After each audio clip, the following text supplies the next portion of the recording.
At the present moment, face to face with their anxious expectation and timorous desires, they felt the imperative necessity of closing their eyes and of dreaming of a future full of amorous felicity and peaceful enjoyment.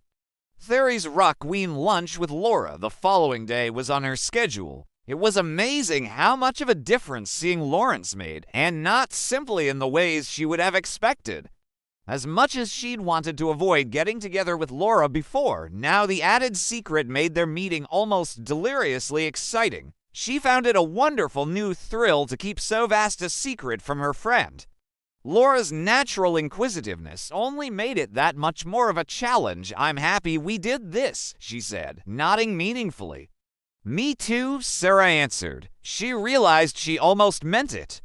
Laura leaned in to kiss her cheek goodbye. "Let's make sure to do it again," Laura said. "Have fun upstate." She hurried off down Madison Avenue, leaving Sarah to wonder just how much that Upper East Side smile concealed. "I felt so badly the other day when we ran into each other." There was nothing to feel badly about, Laura reassured her. "I was just worried about you. I probably pushed too hard." Sarah searched her friend's face for signs of reticence, but saw nothing. Perhaps Laura hadn't spotted Lawrence. As though getting through an interview with her might somehow prepare Sarah for the more daunting task of concealing the affair from her husband and her therapist. She wanted to find out, too, whether her friend had seen Lawrence in the park the other day. She knew Laura would never be so tactless as to come out and say such a thing directly. That she had ended her last meeting with Lawrence by inviting him up to the country house with her on Earth's Day, exactly the invitation she had denied her friend, only made the secret that much richer. Sarah arrived at the restaurant, beating the always early Laura to the table. Little Pont Neuf Bistro was crowded as it was on her noons, full of Carnegie Hill regulars and older folks there for a little light French cuisine. Waiter's accent was thick enough to be fake, and Sarah wondered if he was actually an actor reading his CRA among the easygoing patrons. So much falsehood everywhere, she thought, tickled to be adding to that sea of deception. Two friends' conversation flowed easily. It wasn't hard for Sarah to concentrate on the topics at hand.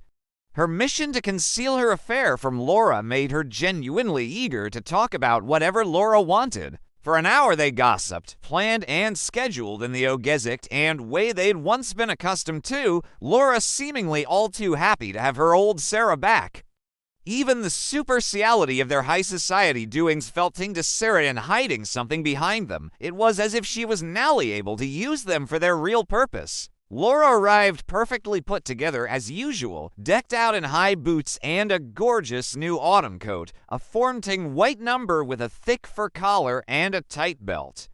It made a marked contrast to the turtleneck and wide yellow scarf Sarah had thrown on her way out the door. Yet, despite Laura's picture-perfect Upper East Side look, for once Sarah felt no desire to compete with her. She knew her secret had put her into a different ballgame altogether. Settled in and ordered seared tuna and frisee salad with mustard vinaigrette. Near the end of their meal, a deadly serious digression into oral centerpieces, silent auction items, and vegan food choices, Laura leaned in and squeezed her arm affectionately. They'd niched their 2 strong espresso coffees and the 2 small French chocolates that came with them. They paid and walked out of the restaurant.